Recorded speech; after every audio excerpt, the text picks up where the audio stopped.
Bienvenue à cette nouvelle édition. Aujourd'hui, nous allons apprendre le b.a-ba sur la tech. Donc, pour commencer, c'est quoi la tech? La tech, c'est,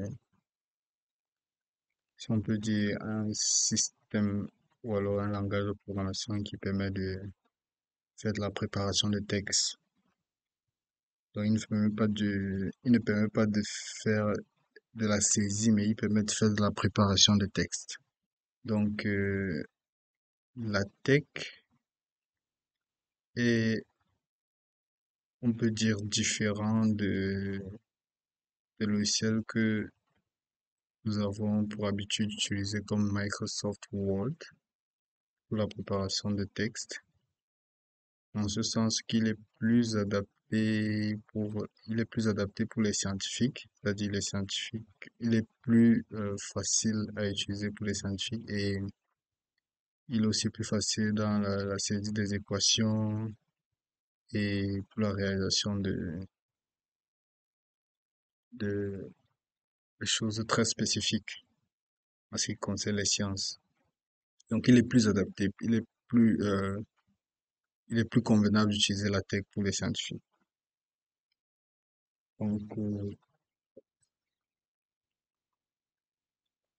Donc, la tech, c'est quoi? Nous allons d'abord savoir c'est quoi tech. Donc, tech, au départ, tech, quand je dis tech, c'est T-E-X. Au départ, c'est un système de composition qui permettait la saisie des expressions mathématiques très complexes. Ça avait été créé par Knuth, un très grand informaticien enseignant à l'université de Stanford qui avait créé ce système de composition tech là.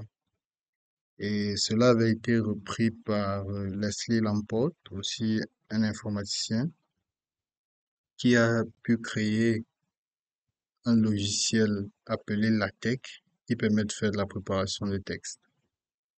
Et depuis lors, on utilise le tech.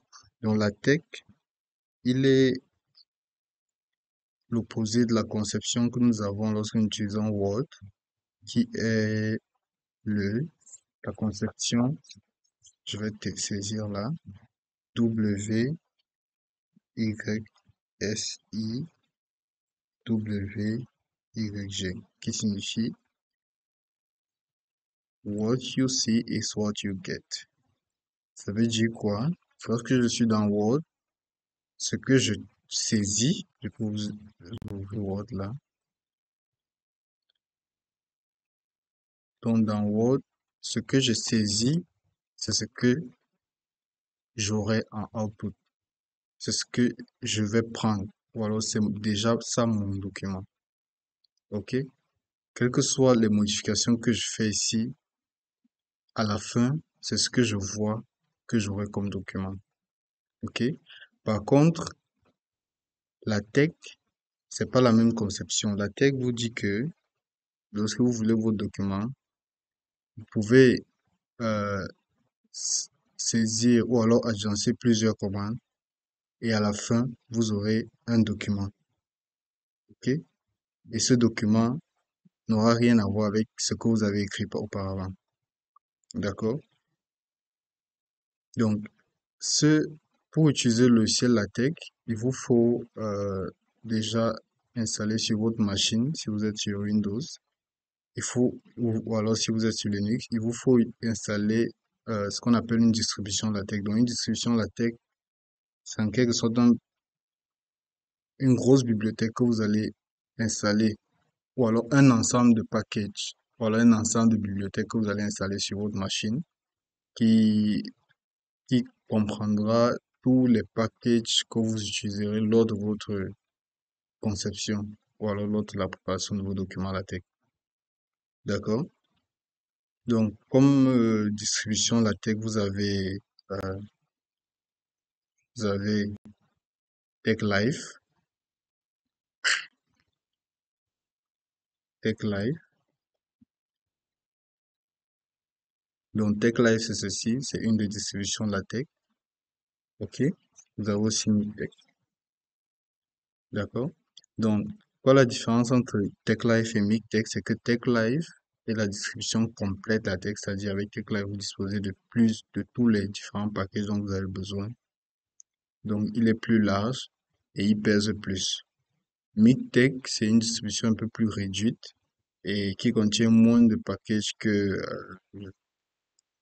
TechLive et qui est approprié pour les ordinateurs qui ont un espace très réduit.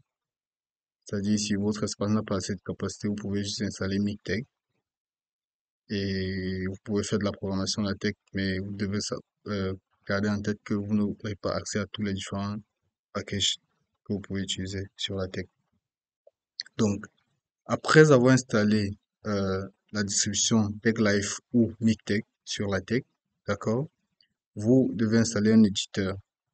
Donc là, sur mon ordinateur, j'ai installé TechLive, la distribution LaTeX TechLive, la distribution LaTeX TechLive.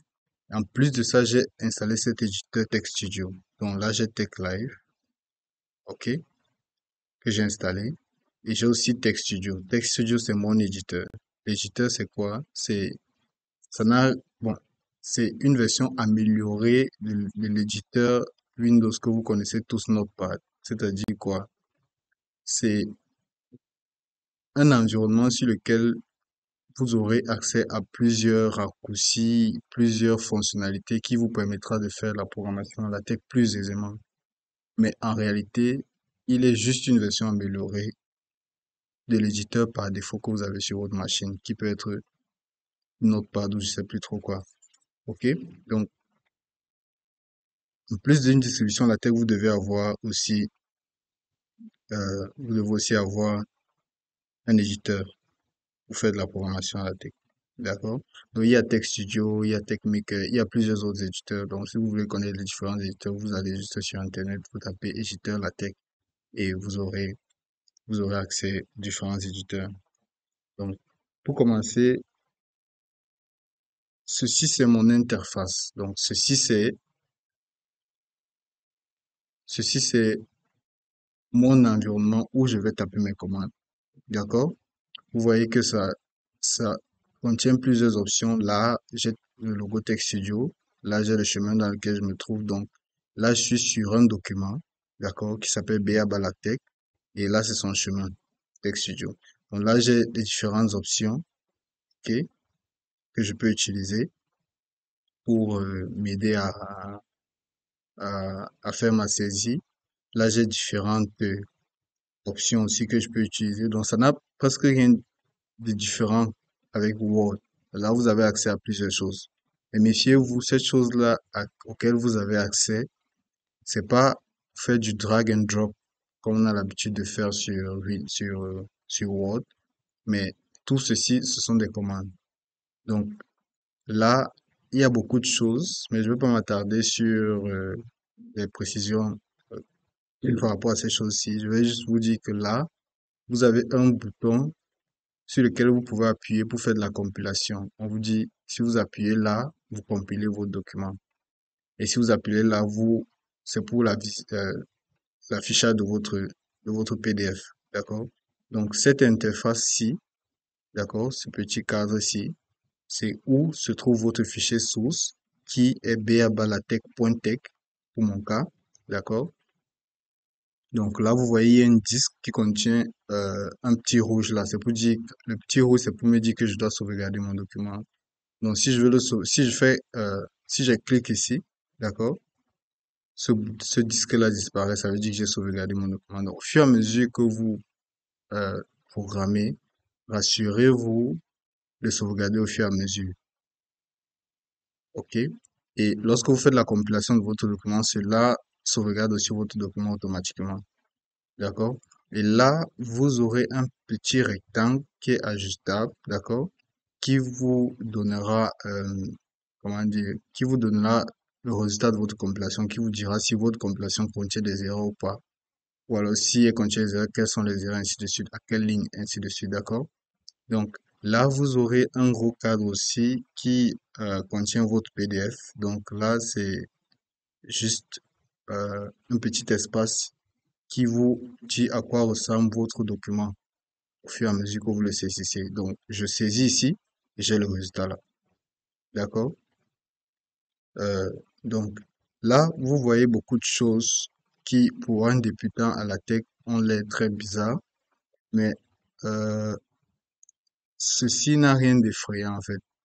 Donc, ceci n'est pas différent de la programmation que vous avez l'habitude de faire, par exemple, sur Fortran ou sur MATLAB ou sur Python et tout. Bon, c'est un peu différent de Python 8. Donc là, vous avez ce que je vais appeler des commandes LaTeX. Donc, une commande LaTeX, c'est un agencement de caractères, d'accord, qui ont une signification précise sur LaTeX. Donc, comment s'écrit une commande LaTeX? Une commande LaTeX commence par un anti-slash. Donc, c'est ça l'anti-slash que je viens de saisir, d'accord? Vous avez le nom de la commande, d'accord? Après ceci, vous pouvez ouvrir des crochets et là, vous devez mettre un argument optionnel. Après les crochets, vous devez avoir des accolades qui vous permettent d'écrire un argument obligatoire. D'accord? Donc, c'est ça la syntaxe pour une commande LaTeX. Donc, tout ce que je vais écrire en LaTeX seront des commandes LaTeX et du texte. D'accord? Et ces commandes vont me permettre de générer ce que je veux. Donc, là, vous comprendrez donc que pour le cas de cette première commande que j'ai écrite, document class, en fait, c'est une commande qui permet de dire quelle classe de document est-ce que je vais utiliser. Entre crochets, j'ai mis des arguments optionnels. Ça veut dire quoi? Arguments optionnels, ça veut dire qu'ils peuvent être là, comme ils peuvent ne pas être là. OK? C'est optionnel. D'accord? Donc, euh, donc là, vous avez A4 paper, 12 PT, et entre accolades, vous avez article.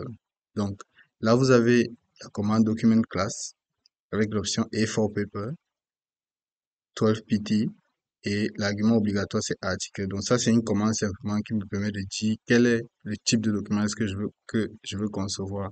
Là, j'ai dit c'est un article, d'accord? Et entre accolades, j'ai précisé le format de papier que je veux et la taille de police que je veux. D'accord? Donc, c'est ça à quoi ressemble les caractères, une commande LaTeX. D'accord? Donc, je peux prendre un exemple. Je vais vous expliquer ce que représentent ces choses-ci un peu plus devant. Donc, je peux écrire, par exemple, il y a une commande LaTeX qui permet d'écrire du texte en gras. D'accord? Donc, pour écrire du texte en gras, je fais anti-slash. La commande, s'appelle texte BF. Vous voyez, là, on me propose déjà texte BF. Donc, si je clique sur Entrée, là, je vois texte qui est en bleu. Ça veut dire que là, j'ai ma commande et j'ai directement les accolades qui sont ouverts.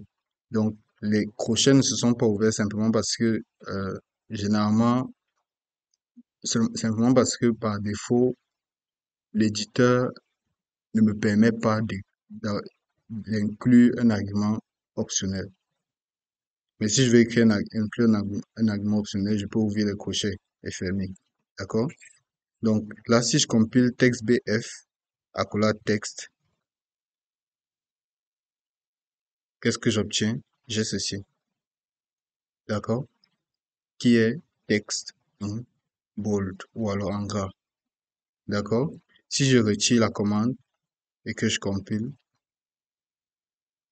vous voyez que ce n'est plus en, vous voyez que ce n'est plus en gras. D'accord? Donc, ça, ce sont les commandes. Après les commandes, qu'est-ce qu'on peut apprendre d'autre sur la tech? Donc, sur la tech, vous avez aussi ce que vous appelez les packages. D'accord? Ou alors extensions. Un package LaTeX, c'est une sorte de bibliothèque qui est contenue dans votre distribution que vous avez installée sur votre machine. que vous aurez à appeler dans vos documents à chaque fois que vous voulez utiliser. Donc là, dans mon document, j'ai fait use package, use package, use package. Si vous connaissez de l'anglais basique, vous saurez que use package signifie en réalité utiliser un package. Maintenant, qu'est-ce que je veux utiliser? Je dois dire. Donc là, j'ai une commande que j'ai écrite qui s'appelle use package. OK? J'ai un argument obligatoire qui s'appelle font ank. Ça veut dire qu'ici, je suis en train de faire appel au package font ank avec l'option P1. Donc, c'est comme ça que les packages s'appellent sur la tech. Une deuxième chose, c'est que les packages s'appellent toujours entre la commande document class et la commande begin document.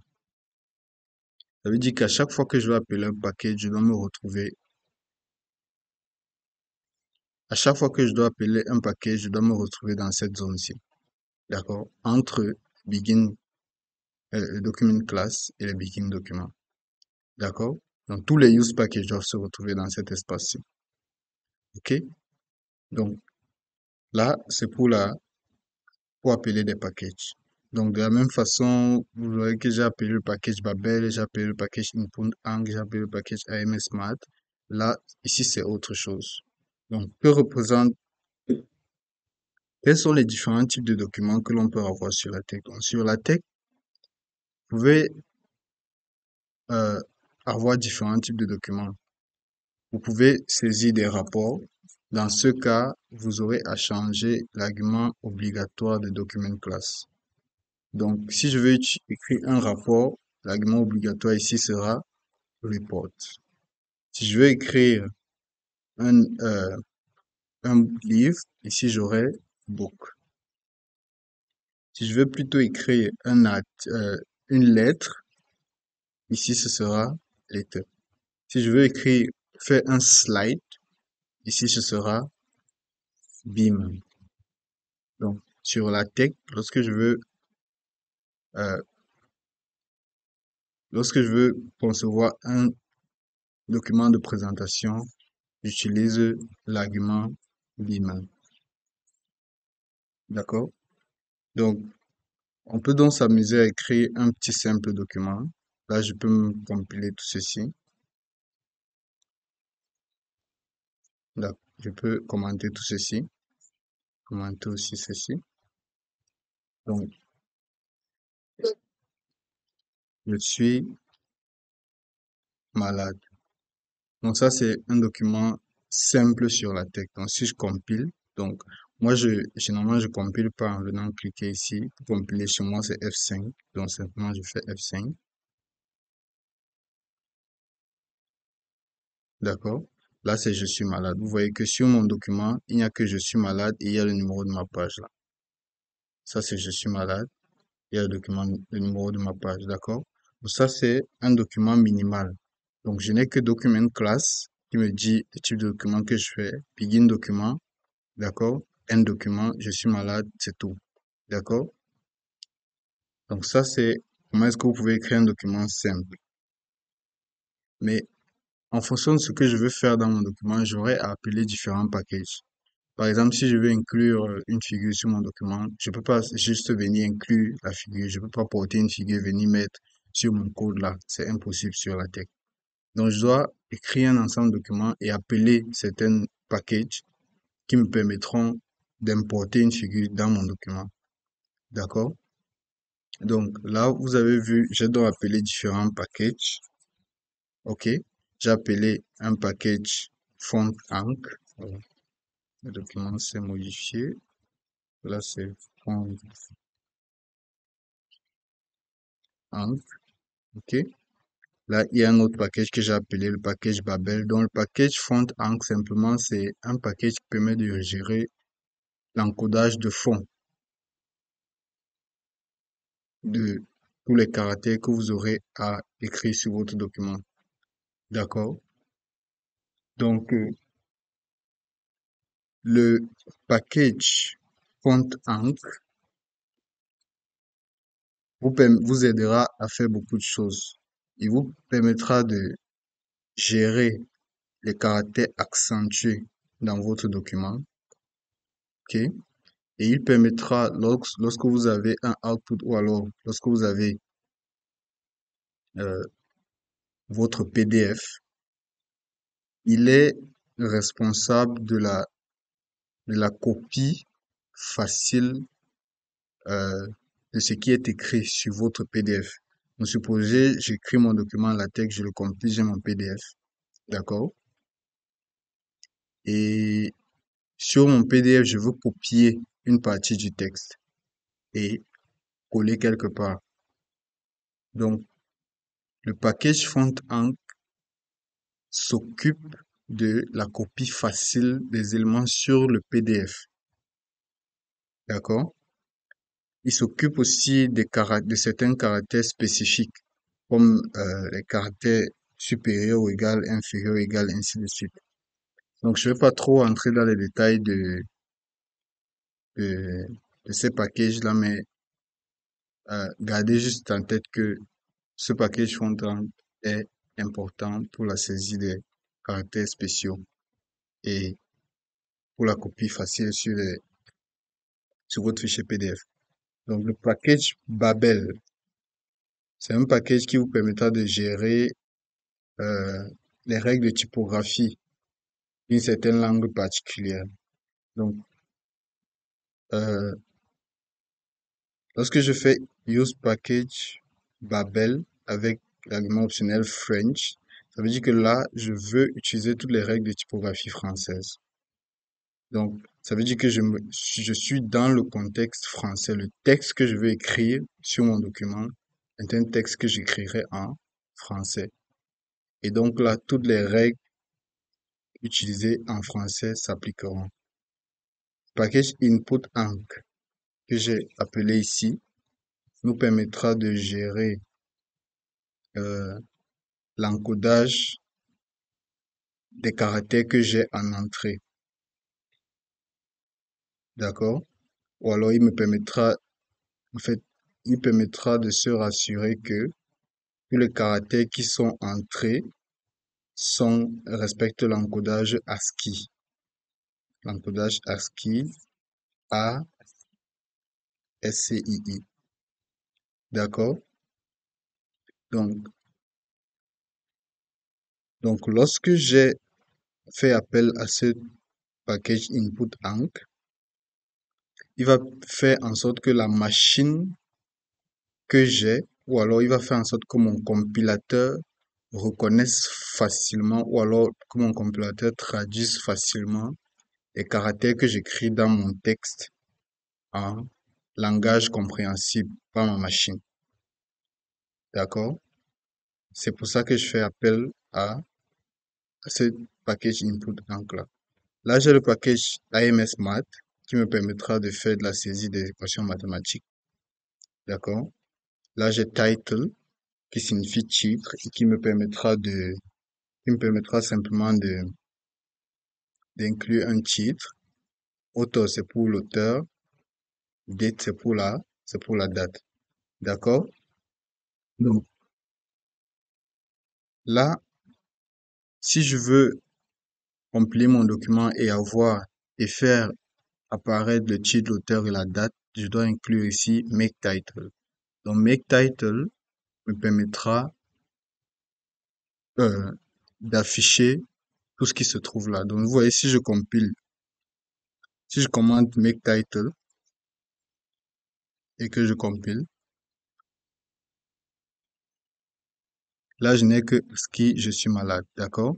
Mais si je décommande make title et que je compile, là, il apparaît introduction sur la programmation, la tech, et il y a mon nom et la date à ce qui je suis malade, d'accord? Donc, écrire juste title, author, date ne suffit pas à afficher le titre, l'auteur et la date. Il faut encore écrire make title directement après begin document, d'accord? Et vous aurez sûrement remarqué ici que lorsque j'écris du texte que je vais à la ligne, ça ne veut pas forcément dire que dans mon texte, j'irai aussi à la ligne. Donc, comment est-ce que je vais d'une ligne à une autre lorsque je suis sur la tech? Cela se fait simplement en utilisant un double anti-slash. Donc, si je écris ASCII et que je ne mets pas de double anti-slash, là, j'ai ASCII qui est directement suivi du texte que j'ai mis à la ligne. Mais si je mets un double anti-slash ici et que je compile, vous voyez là, je suis allé à la ligne. D'accord? Je peux aussi créer un nouveau paragraphe en créant un espace ici. OK? Donc, lorsque je mets un espace, je suis en train de créer un nouveau paragraphe. D'accord? Donc, comment est-ce qu'on fait du sectionnement sur la texte? Donc, sur la texte, lorsque vous voulez sectionner votre texte, d'accord, vous utilisez un certain nombre de commandes. Donc, si je veux, par exemple, si je suis en train d'écrire un texte et que je vais faire une première section, j'utilise la commande section. Donc, si je fais section, première euh, section, d'accord, ou alors je mets simplement section, oh, leçon première, ok, première section, ok, euh, donc là, et si je veux une sous-section, je vais utiliser la commande subsection, ok, première sous-section, d'accord. Donc là, si je compile ce document, vous verrez que là, j'ai première section, ok, et là, j'ai première sous-section. Et la numérotation s'est fait automatiquement. Donc là, j'ai grand 1, première section, et j'ai 1.1, première sous-section. D'accord? Donc pour section, ça se fait en utilisant section, et sous-section, ça se fait en utilisant subsection. Vous pouvez aussi aller jusqu'à subsection, ok? Et là, vous aurez 1.1.1, première sous-section, d'accord? Et là, vous avez votre résultat, ok? Donc, vous avez aussi des commandes qui vous permettent de gérer la taille des différents caractères. Vous pouvez, par exemple, vouloir écrire du texte petit. Pour cela, vous utilisez la commande tiny, d'accord, qui vous permettra de écrire du texte très petit. Donc, là, vous avez un texte qui est très petit là. Vous pouvez augmenter la taille en utilisant small. Donc, small, c'est toujours pour la taille de caractère, mais qui est un peu plus grand que tiny. OK? Vous pouvez aussi utiliser large. OK? Vous voyez que la taille augmente de plus en plus. Si j'utilise large avec un L majuscule, j'aurai une taille encore plus grande. OK? Si j'utilise huge,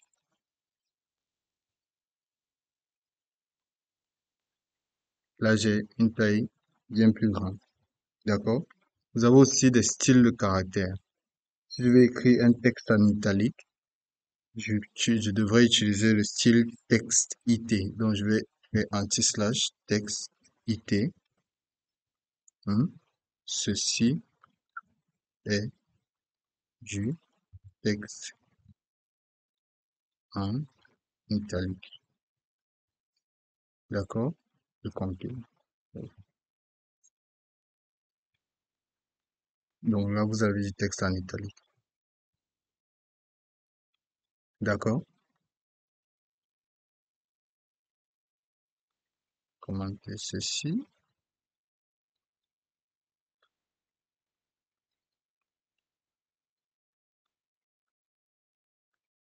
Donc, il faut commenter ceci. Compiler. Donc là, vous avez du texte en italique. D'accord? Vous pouvez aussi souligner du texte. Pour souligner, vous pouvez utiliser la commande underline. D'accord? Ceci est du texte souligné. D'accord?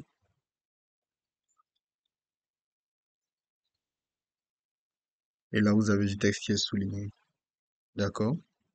Et c'est comme ça que vous pouvez écrire avec différents styles de texte. D'accord? Donc, comment est-ce qu'on conçoit des tableaux sur la tech? Donc, pour concevoir des tableaux, vous devez utiliser ce qu'on appelle non pas une commande, mais plutôt un environnement. Donc, sur la tech, vous avez des commandes, vous avez aussi ce qu'on appelle des environnements.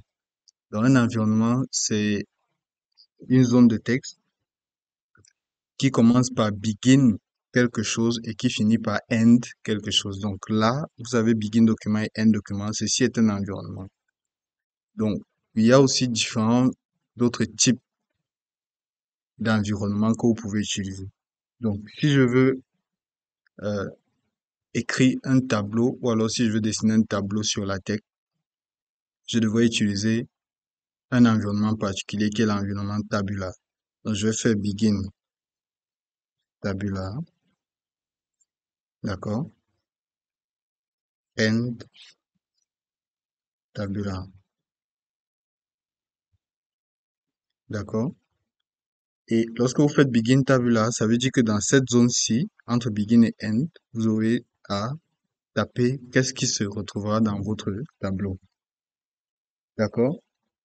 Donc, euh, avant de le faire, vous devez spécifier où se retrouveront les différents éléments de votre tableau. Donc, dans chaque cellule de mon tableau, le texte ou alors ce que je vais mettre dans chaque cellule sera-t-il aligné à gauche, au centre ou à droite? Donc ici, après tabular, vous devez ouvrir les accolades. OK?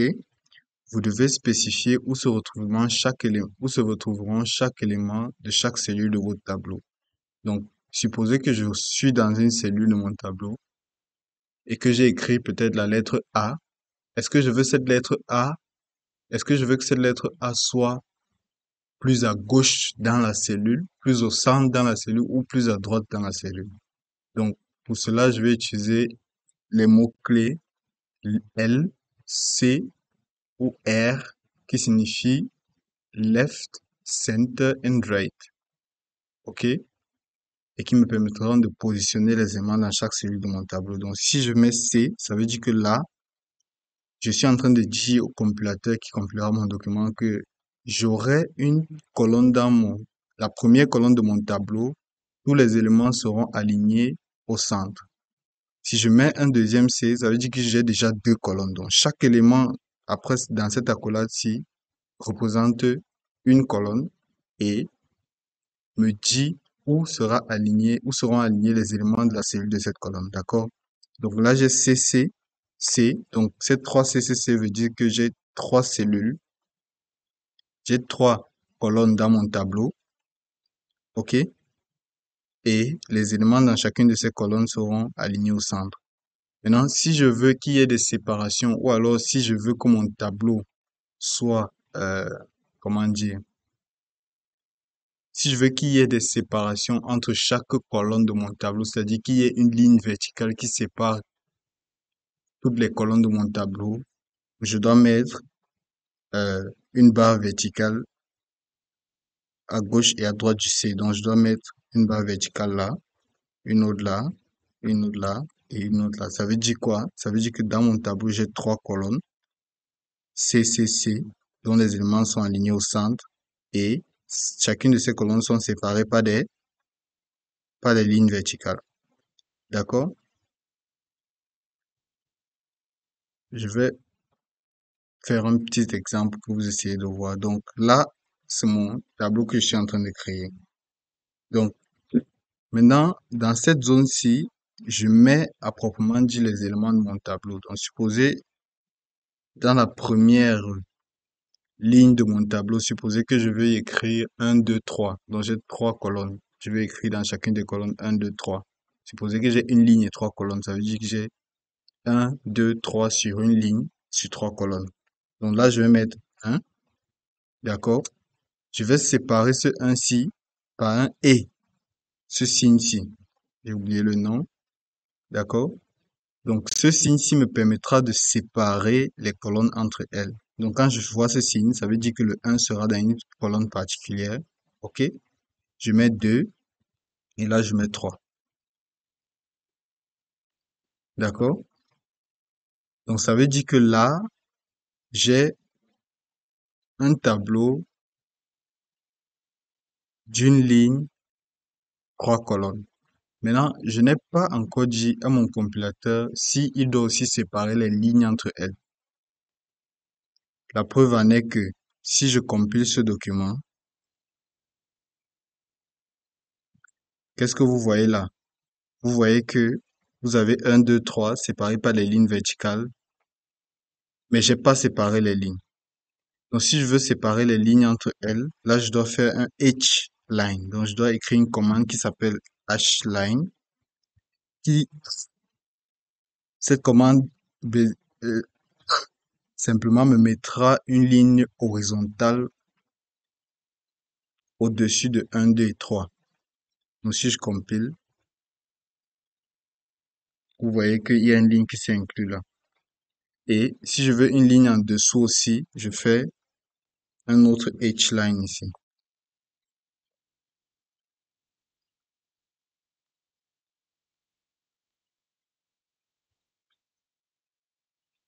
Et là, on me signale une erreur. Pourquoi est-ce qu'on me signale une erreur? Voilà. Ici, c'est une autre chose que j'ai oublié et que vous ne devez pas oublier. À chaque fois que vous écrivez les éléments d'une ligne dans votre tableau et que vous voulez qu'il y ait une ligne horizontale à la suite de ce que vous avez écrit, vous devez d'abord mettre un double anti-slash pour spécifier au compilateur que vous voulez la ligne horizontale, que la ligne horizontale aille à la ligne. D'accord? Donc, ce que j'ai fait, si j'ai écrit hline directement, ça veut dire que je demandais au compilateur que tu écris 1, 2, 3 et après le 3, tu crées une ligne horizontale. C'est pour ça qu'il m'a signalé des erreurs. Vous voyez des erreurs là, dans cette zone-ci. Donc, je dois lui dire double anti-slash va à la ligne. Ensuite, crée-moi une ligne horizontale. D'accord? Et là, je compile. Donc, vous voyez là, simplement, j'ai créé un tableau d'une ligne, trois colonnes qui sont tous bien séparées. Donc, là, je peux comme ça créer une autre ligne. Je peux dire 4, 5 et 6. D'accord? Et là, je mets encore un double anti-slash. Ici, je mets un hline. D'accord? Donc là, j'ai maintenant un tableau à deux lignes, trois colonnes. D'accord? Maintenant, si je veux que mon tableau soit un peu plus centré, je dois inclure cet environnement tabulaire dans un autre environnement qui s'appelle table. OK? Donc ici, je vais faire begin. Oh, table. OK? Ici, je fais end table et je compile. Donc là, vous voyez que mon tableau s'est déplacé. Il est venu se placer quelque part. Donc, ceci, c'est simplement pour me dire que je dois, en fait, sur la tech, vous avez des éléments qui sont flottants comme les tableaux et les figures. Donc, il y a des éléments que vous devez, en fait, vous devez spécifier où est-ce que l'élément va se trouver. Donc là, si je veux que mon tableau se retrouve exactement à l'endroit où je suis en train de faire ma saisie, je suis obligé d'inclure ceci. Alors, je sais plus ceci, c'est entre crochet ou entre accolades. On va essayer pour voir. Ok, d'accord. Donc là, j'ai renvoyé mon tableau où j'étais. D'accord? Vous allez me demander peut-être c'est quoi l'avantage, c'est quoi la différence entre mettre table H et tabular. Vous faites simplement, lorsque vous faites le table, vous pouvez aussi inclure une légende sur votre tableau. Donc, après tabular, je peux utiliser la commande caption. OK? Je peux dire caption, premier tableau. D'accord? Je compile. Et là, vous avez une légende qui dit table 1, premier tableau. Table 1, premier tableau. D'accord? OK? Donc, maintenant, si je veux centrer mon tableau, je peux venir ici, je fais un centering. D'accord? Et là, vous voyez que mon tableau vient être centré là. Et là, c'est plus beau à voir. D'accord?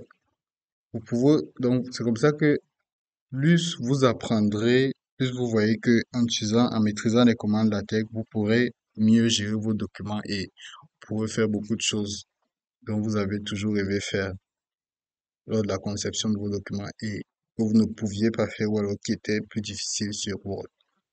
D'accord? Donc, une autre chose, comment inclure les figures? Donc, pour les figures, vous devez utiliser un package particulier qui s'appelle le package graphique X. Donc, je vous ai dit depuis le départ, lorsque vous voulez inclure une figure sur vos documents, vous devez utiliser un package particulier. Donc, le package qu'on utilise pour la gestion de figures s'appelle graphique X. D'accord? Donc, si je n'utilise pas ce package-ci, je ne pourrai pas bien gérer mes figures. Maintenant, comment je fais pour inclure une figure? Là, sur mon document, j'ai pas de figure. Pour inclure ma figure, je dois connaître soit le chemin d'où se trouve ma figure sur mon document, ou alors je dois connaître où se trouve la figure je dois connaître où se trouve la figure dans mon document, ou alors je dois simplement mettre la figure dans le dossier où se trouve mon fichier LaTeX, ou alors mon fichier texte. Donc là, si je reviens là, je suis dans le dossier. Je suis là, le dossier Learn LaTeX. OK. Quand j'entre, j'ai différents fichiers là. Je vous expliquerai pourquoi est-ce qu'on a différents fichiers. Donc là, j'ai mon fichier texte, ce fichier-ci qui s'appelle BR LaTeX. J'ai plusieurs autres. J'ai le PDF là, qui n'est rien d'autre que ce fichier qui s'affiche là. D'accord? OK. Donc, euh, oui, j'ai ce fichier-ci. Si vous voyez, si je double-clique là, il m'affiche ce document LaTeX-ci. Qui n'est rien d'autre que le même fichier que vous voyez sur mon éditeur. D'accord? Donc, euh, là, j'ai une figure que j'ai appelée LaTeX. D'accord? Maintenant, je veux que cette figure-ci s'affiche sur mon document BR LaTeX. Comment est-ce que je fais? Simplement, à chaque fois que vous aurez envie d'inclure une figure sur vos documents, il y a deux façons. Soit vous gardez la figure où elle se trouve sur votre machine, et là, vous aurez à spécifier le chemin sur votre document LaTeX, ou alors vous déplacez la figure depuis l'endroit où elle se trouve jusqu'à votre dossier de travail. Donc là, j'ai ma figure LaTeX, cette figure-ci, si je l'ouvre, vous voyez, ok, j'ai cette figure-ci. Et c'est cette figure que je vais inclure dans mon document. Donc, cette figure, je retiens son nom. Et ça, comment est-ce que s'appelle cette figure? Elle s'appelle LaTeX. D'accord. Donc, je vais écrire begin figure, ok? Et là, je vais écrire include graphics. Et là, le graphics n'est plus avec X, mais il est avec S. Je vais ouvrir les accolades et là, je vais écrire simplement le nom de ma figure, qui est LaTeX. D'accord? Donc, si ma figure ne se retrouve pas dans le même dossier de travail, alors ici, avant de créer LaTeX, vous aurez à écrire tout le chemin où se trouve votre fichier LaTeX. Vous devrez mettre le chemin de votre figure là. D'accord? Donc là, j'ai fait include graphics figure. Donc si je compile, vous voyez ma figure là qui est apparue. D'accord? Mais là, ne soyez pas surpris un jour où vous essayez d'inclure un document, une figure sur votre document et vous ne retrouvez pas en fait la figure. Sachez que lorsque vous êtes en train de, sachez que lorsque vous êtes en train d'inclure une figure dans votre document, une figure c'est un élément flottant ou alors c'est un objet flottant sur la tête. Ça veut dire quoi? Ça veut dire que si vous ne spécifiez pas où est-ce que vous voulez que votre figure soit, alors cette figure se placera n'importe où. Ou alors le compilateur décidera de mettre votre figure où il veut. Ou alors où il semble être mieux pour vos documents. D'accord? Donc, euh, donc après Include Graphics, vous pouvez ouvrir des crochets pour écrire des arguments optionnels. Donc, dans ces crochets, si vous pouvez spécifier l'échelle, c'est-à-dire je peux mettre scale, ok? Et ici, je dois mettre un nombre qui se trouve entre 0 et 1. Et ce nombre sera simplement le pourcentage de taille que je veux pour ma figure. Donc, si je mets 0.5, 0.5, ça veut dire que je veux que la taille originale de ma figure soit divisée par 2. D'accord? Donc, si vous voyez, si je compile ceci, mon latex devient un peu plus petit. D'accord? Je peux aussi spécifier si je veux mon document à la gauche ou à la droite. Pour cela, je dois mettre une virgule après scale et spécifier left. Non. Donc, je peux spécifier la largeur et la hauteur. Donc, la largeur, c'est 8. Là, vous donnez la largeur. Vous pouvez donner en centimètres. Vous pouvez utiliser toutes les unités que vous connaissez. Vous pouvez spécifier la hauteur. D'accord? Vous pouvez aussi spécifier et c'est tout. D'accord? Donc, là, j'ai fait beaucoup de spécifications. Donc, là, vous voyez mon latex prend la taille que je veux lui donner. Vous pouvez aussi vouloir inclure une légende comme j'ai inclus la légende sur mon tableau tout à l'heure. D'accord? Pour cela, vous devez taper caption. OK? First figure. OK? Et là, vous compilez. Et là, vous voyez une légende qui est apparue là.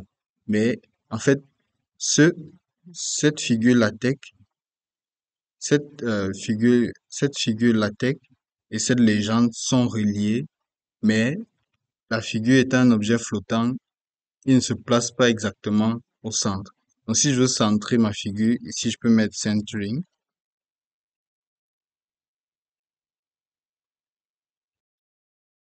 Donc, vous pouvez aussi, au lieu d'utiliser le centering, vous pouvez aussi utiliser un autre environnement qu'on appelle l'environnement center. OK? Donc, simplement en utilisant ces commandes que je vais décommenter là, oh, que je vais décommenter. D'accord? Vous pourrez aussi centrer votre figure. D'accord? Donc là, vous allez voir si je compile ceci, vous avez votre figure qui s'affiche là. Donc ne confondez pas. Là, vous avez ce latex, ce premier begin figure qui s'est affiché là en bas, ok, juste au-dessus du numéro de page 1. Et là en bas, vous avez cette autre figure qui s'est affichée. D'accord? Donc, c'est comme ça. En fait, les figures en latex sont des objets flottants. Donc, lorsque vous incluez une figure sur votre document, la figure peut se retrouver à n'importe quel endroit, sauf si vous précisez l'endroit où vous voulez qu'il se trouve. Mais pour le Begin Center, hmm, vous n'avez pas à préciser la position. En fait, il n'y a pas cette fonctionnalité-là pour l'environnement Center. Mais pour l'environnement figure, vous pouvez le faire. Comme je l'ai dit précédemment, en mettant des arguments optionnels ici, vous pouvez mettre un point d'exclamation H, OK, pour pouvoir mettre la position, pour pouvoir préciser la position de votre figure. Vous pouvez aussi utiliser top. euh, non, vous pouvez aussi utiliser euh, vous pouvez aussi utiliser L, je crois. D'accord? Si vous utilisez le L, c'est pour mettre à gauche. Vous utilisez le R, c'est pour mettre à droite, ainsi de suite. Donc, vous avez plusieurs options. D'accord? Et cet environnement center peut aussi être utilisé pour centrer un texte. D'accord? Vous avez ici le texte Je suis malade. Si je le compile, d'accord? Là, vous voyez, il s'est aligné en début, en fait, il s'est aligné à gauche. D'accord? Mais si je le mets dans un environnement center, d'accord? Si là, je mets begin center, et là, je fais end center, d'accord? Et que je compile, là, vous voyez les centré. D'accord? Donc, l'environnement center peut aussi vous permettre de centrer du texte ou des figures. D'accord? Sauf que si vous utilisez center pour des figures, vous ne pourrez pas introduire une légende. Donc, si ici je viens, je mets un caption, je fais second figure, ok? Second figure, que je compile.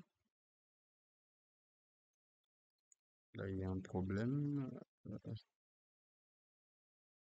Vous voyez, là, on me signale une erreur. Donc, il y a un problème là. Caption outside float. En fait, la, le caption ne s'utilise qu'à l'intérieur d'un flottant, qui est figure. Donc, il s'utilise à l'intérieur de figure. D'accord? Donc là, je vais enlever ce caption.